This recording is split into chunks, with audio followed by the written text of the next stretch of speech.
What's up, everybody? The gate tonight, 20,427. It was 17.7 million. Performance of the night is Romero and Connor, and the fight of the night was Woodley and Thompson. Any questions? Kevin? Dana, the first thing I wanted to ask you was the ridiculousness of this ban in New York. And you know what? Nobody died tonight. Nobody had a traumatic brain injury. Nobody had anything happen. Right. And I wonder, if that makes you look back at how ignorant these lawmakers were here in keeping MMA out of this state for 19 years. It wasn't ignorant. It was dirty politics is what it was. Everybody knows the story. For those of you that don't, the Fertittas, my old partners, own the fourth largest gaming company in Nevada, and the Las Vegas Culinary Union is what kept us out of here, and Shelley Silver.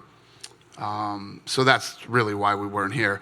But on a lighter note, because of all the 8 years of dirty politics that went on, and I would like to thank the Las Vegas Culinary Union for spending their members' dues to help make this the biggest night ever in UFC history. Thank you, dummies. And the other thing I wanted to ask you to follow up on that, even when they approved it, the state legislature approved it. Right. You had those comments that they were making that were way over the top about the injuries and all the stuff that would happen. Where are they now? Right, and that's what I'm asking you is like, do you think that, maybe finally MMA can get acceptance and not have to go through this type of stuff? Yeah, well, as soon as the Fertittas were gone, they scattered like roaches on to the next one, some other way to mess with the Fertittas, and they're done with the UFC. So it was disgusting and whatever, but sitting here tonight, we broke every record in UFC history tonight. Every record. Every record. The only one I'm waiting on now is the Fox number. How did Fox Sports 1 do? And it would be really, really weird and make no sense if we didn't break that record too. So, Dana, turned out good for us. Dana, yeah. How was the first off? How was the pay-per-view numbers? How are they trending right now? Very good. You think you broke? We did. We broke the record. Okay. And so overall, kind of, what's your kind of thought of UFC 205? Kind of how the fighters looked, how Conor looked out there, and Conor's special. Everybody's been saying, wait till he faces a wrestler. Wait till he faces a wrestler. He throws that left hand with no effort, but boy, when it touches people, they go. It's unbelievable. A lot of confusion in the cage afterwards with the lack of the two belts. I know you guys ran. Whoa. Just for the record, I'm not supposed to bring his belt. He's supposed to bring his belt. Right? He's yelling at me because I don't have his belt. I'm like, no, you're supposed to bring your belt, and I give you the new belt. Sure. So we went back there, and Tyron Woodley gave us his belt. So has Conor given it back to Tyron Woodley? Huh? He got it back, yeah. So he let us borrow his belt. What did you say to Conor in the cage? You after he got the belt, you went up to him and you said something to him. What did you say kind of at that point after you gave him that second belt? I don't even remember. Thanks, Dana. Thank you. Hi, Dana. Hi. I'm with CNBC. A question I have for you. Some of these tickets priced for more than $18,000 today. Do you guys think you might be pricing out fans who do want to come see the show? Because this was a really big fight and the tickets did sell for a lot. We definitely price fans out.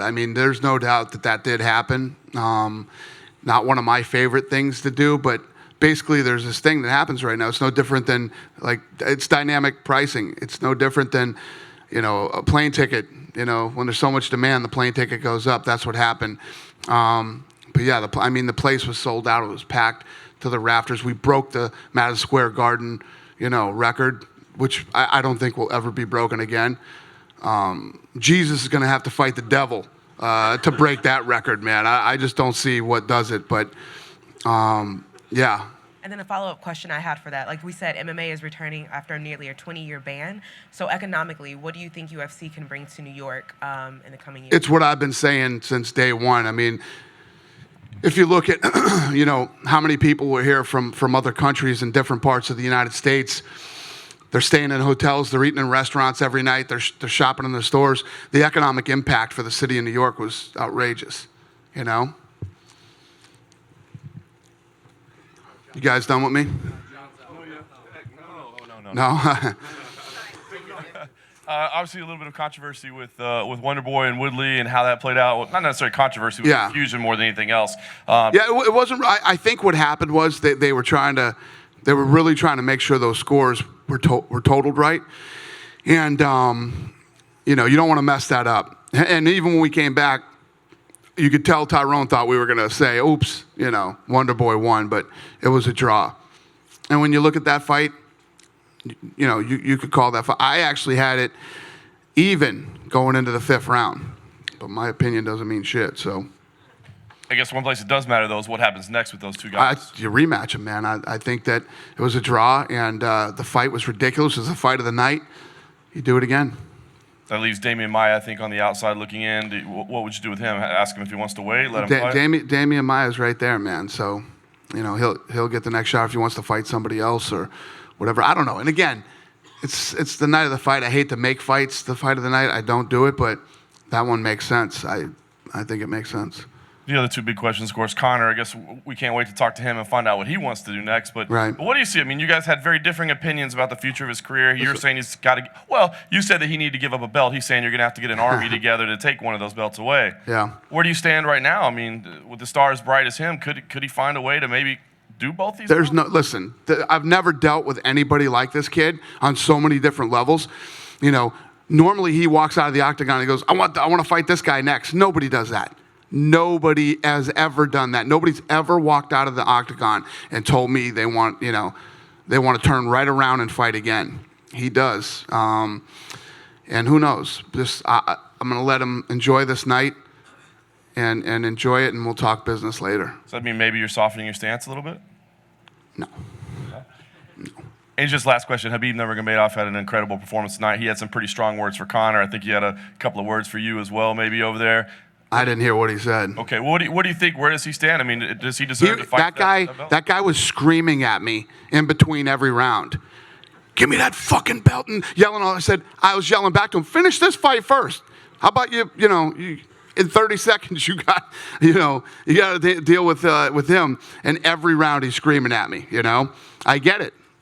Understood. You want a title shot. I get it. We'll figure it out. So do you have an idea? Because Tony Ferguson had an amazing performance just a week ago. I agree. Do you have an opinion on which guys? It's a good problem to have. Dana, I'm curious, have you had a chance to speak with Lorenzo since the fight ended tonight? Lorenzo was texting me all night. Yeah, Okay. Frank was here tonight, and Lorenzo was texting me all night. And can you share with us anything that he said to you? He said, that was a majority draw. What are you guys doing? And obviously, you guys have been through a lot together. What part of you wishes that he could have been here tonight with you to see the whole thing through? And You know what? The thing is, I've told this story a million times. I was a mess when this whole deal went down. And then, this guy who's been my, close friend since high school looked at me and said, Dana, I'm done. Be happy for me. So he's in South Bend. He went to his son's football game today, Notre Dame, and he's doing what he wants to do now. No matter what happens from here, no matter what Ari and I do, no matter how big this thing gets, nobody from here on out, throughout the history of this sport forever, will have contributed more to this sport than the Fertittas have. It's easy to get into this sport now, right? We're breaking records at Madison Square Garden. The numbers are through the roof. Everything's crazy. They were doing this at a time where it didn't look good and it didn't look like the money was going to come back to them, yet they kept pumping money in. There will never be bigger contributors to this sport ever than the Fertitta brothers. So, Dana, Wall Street Journal, 2 quick questions for you. One is... Hey, where were you this week? I was here. We got no coverage from you guys at all. There was an interview with Dana White in the Wall Street Journal today. I missed it. All right. All right. Hey, sorry. Go ahead. All right. It was a good interview. All right. Thank you. Okay, first question is, did you have to pay a curfew fine tonight from the Garden? No, I don't think so. Okay. And then is that what they normally do if you go too late? Well, usually with concerts, I don't know how it works with sports, but concerts, it's 11, and it's $10,000 a minute. Holy shit, I hope we don't have to pay that. Ouch. Yeah, oh God, I hope not. And then the second thing is, in full sum, why was Conor perfect for this specific event in New York? There's a lot of Irish here in this town, a lot of Irish history, and he wanted to fight here so bad. This was like a huge dream of his, and Yeah, it's just he was made for this event. Plus, that flight from Ireland's way shorter than Vegas, you know? Hey. Kenny Johnson, Ring TV. 2 questions. One, to top this fight, will y'all ever think about going to a stadium, go to Croke Park in Ireland, or go down to the south to Jerry World in Dallas and try to top the attendance record with a big card with maybe Conor and Ronda on it? Yeah, you know, we've thought about Dallas, Texas Stadium. We thought about Croke Park. We talked about that forever. Ari and I are going to Russia in the next couple of weeks. We're working on Russia. We're working on China. We're making some real big moves here in the next several months. And the whole thing with Ronda, her showing up out the blue and not speaking, is that something that she's going to do coming up to the next fight? That was, first of all, she was never supposed to speak, and neither was Amanda. My production guys screwed that thing up. And the thing that, you know, it made Ronda look bad again, like she just stormed off and didn't do it. They were not supposed to do an interview. They were supposed to go up there, square off, and they're both supposed to walk away. So. Why'd you grab her by the arm then? Huh? Why'd you grab her by the arm? Because what I was doing, so they squared off, and then I was getting them to face forward, and I was waiting for somebody to bring Amanda's belt. You know how we do that? To put the belt so then you guys could take the pictures of them moving forward. And then I grab her and I turn around, and Rogan's interviewing her. Right? I was trying to get them to stand forward and then somebody bring Amanda the belt.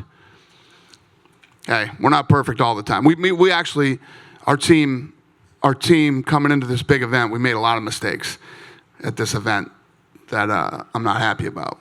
Not stuff that you would notice, but I try to be perfect, but it didn't work out. Is she going to talk?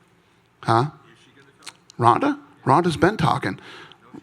She was on Ellen. She's doing Kimmel. She's doing all the talk shows. She going to talk to you guys? I don't know. Huh? Yep. Dana over here. What did you think of the Karolina and Joanna fight? Also, are you going to give Karolina her wish and give her that rematch in Poland in 2017? Yeah, that fight was awesome. I mean, both those girls wanted that fight really bad. Karolina is a girl. Joanna wanted her here and wanted to fight her, and both girls had hematomas tonight. Joanna had a broken nose, and these two, it was a stylistic, technical dogfight. Man, it was awesome. Great fight. Rematch. Karolina wants the rematch real bad. Her guys have been all over me. We'll see what happens. I think we do Claudia Gadelha and Karolina, and see what happens. But again, I don't like making fights the night of the fight, so we'll see what happens. Hey, what's up, buddy? Dana, right over here. Yeah. Thoughts on Raquel Pennington's performance tonight against Miesha Tate, and thoughts on Miesha Tate retiring? Were you surprised by that? Yeah. So Raquel has looked better and better and better every time she fights. She's looking really good. And no, I didn't see the Miesha Tate thing coming, but you know it makes sense. Miesha's been so tough and durable, and not a tough, durable one, but a tough, durable athlete. Has been in this for so long, and you know, I could just tell when I talked to her tonight. Her and I had a little bit of a thing tonight. You know, she was refusing to go to the hospital, and I'm like, "You're going to the hospital?" She's like, "Fuck you! I don't work for you anymore." So yeah, I was like, "That's a good point," but. You need to go to the hospital. So she's upset, and she's very emotional. But you know, I care about Miesha a lot, and I think she's going to do just fine in her life after fighting. You know, I said, listen. Then I had to start begging. If you go to the hospital tonight, I'll get you another job doing something else. You know, and I can be your boss again. So she went. Yeah, she has to go. You know what I mean? Yeah. Dana over here. Yoel Romero, Michael Bisping, we saw there was a bit of an exchange during the broadcast, but is that set in stone? I didn't see that, yeah, okay. Is that, yeah, Michael. But yeah, that's the fight that makes sense. I mean, he beat Chris Weidman tonight. Is that UFC 206? Is that off the table? Is it any, are we looking at next? Oh, I don't know. I don't know when, but yeah, that's the fight. And one more question. It was an interesting moment when Bruce Buffer left the octagon, went out to double check the announcement, and came in and sort of gave the wrong one. Do you know what exactly happened there? Yeah, I think that the commission was trying to be correct. They were adding up the scores again. I don't know if somebody started to add and thought that it was wrong or whatever the deal was. They, they messed it up. They just wanted to make sure that they got that thing right, so we had to come in and do it again.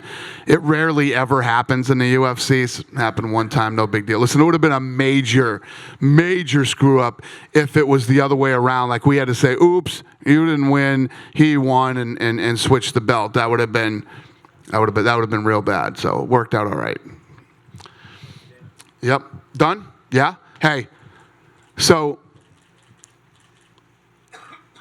Leading up to this fight, Wednesday's press conference was awesome. The weigh-ins were one of the most incredible things I've ever been a part of.